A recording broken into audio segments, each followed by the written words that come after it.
सर्वांना क्रांतिकारी जय भीम. हा व्हिडिओ तुम्ही शेवटपर्यंत बघून घ्या. जय भीम पब्लिक, तुम्ही बघतच असाल काही दिवसापूर्वी माझ्या अकाउंटवरचे व्हिडिओ हे पूर्ण डिलीट झालेत. तर ते व्हिडिओ डिलीट नाही झालेत, ते मला डिलीट करायला सांगितलेत आणि करून घेतलेत.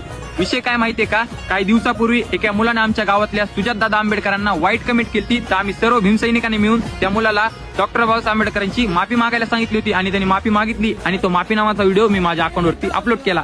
आणि काही दिवसानंतर त्याच्याच एका मित्राने अशी स्टोरी टाकली आणि ती स्टोरी टाकल्यानंतर आम्ही दिंडोड पोलीस स्टेशनचे जाऊन त्या मुलावर तक्रार अर्ज देण्यात आला आणि पोलिसांनी आम्हाला सांगितलं असं की तुम्ही सकाळी या आणि त्या मुलावर तक्रार नोंद करून घ्या. आम्ही तिथे सकाळी गेल्यानंतर पोलिसांनी माझा तो माफीनामाचा व्हिडिओ दाखवला सुजातदादा आंबेडकरांचा आणि मला त्यांनी असं सांगितलं की तुझा काय संबंध, सुजातदादा आंबेडकरांचा तू माफीनामाचा व्हिडिओ टाकलास, तुझा काय संबंध असं सांगितलं मला त्यांनी. आणि मला बंद रूम मध्ये नेलं आणि बंद रूम मध्ये नेऊन मला त्यांनी असं सांगितलं की तुझे डॉक्टर बाबासाहेब आंबेडकरांची व्हिडिओ उडवायचे, सुजातदादा आंबेडकरांची व्हिडिओ उडवायचे, बाळासाहेब आंबेडकरांची व्हिडिओ उडवायचे असं त्यांनी सांगितलं. मी नाही म्हणल्यानंतर त्यांनी मला मारहाण केली आणि मारहाण करून जेवढे माझे डॉक्टर बाबासाहेब आंबेडकरांचे व्हिडिओ होते तेवढे त्यांनी उडवून घेतले विनाकारण. माझ्यावर कुठलाही गुन्हा दाखल नसताना त्यांनी मला मारहाण केली त्या आरोपीच्या समोर आणि मला वरती शिवीगाळ पण केली. आणि त्यांनी मला असं सांगितलं की प्रत्येक शनिवारी येऊन तुझा मोबाईल आम्हाला चेक करण्यासाठी दाखवायचा आणि तू एक पण व्हिडिओ काढायचा नाही. त्यांनी मला असे धमके दिले आणि मला त्यांनी असं सांगितलं की तू जर व्हिडिओ काढला तर ह्याच्यापेक्षा तुला जास्त शिक्षा देण्यात येईल.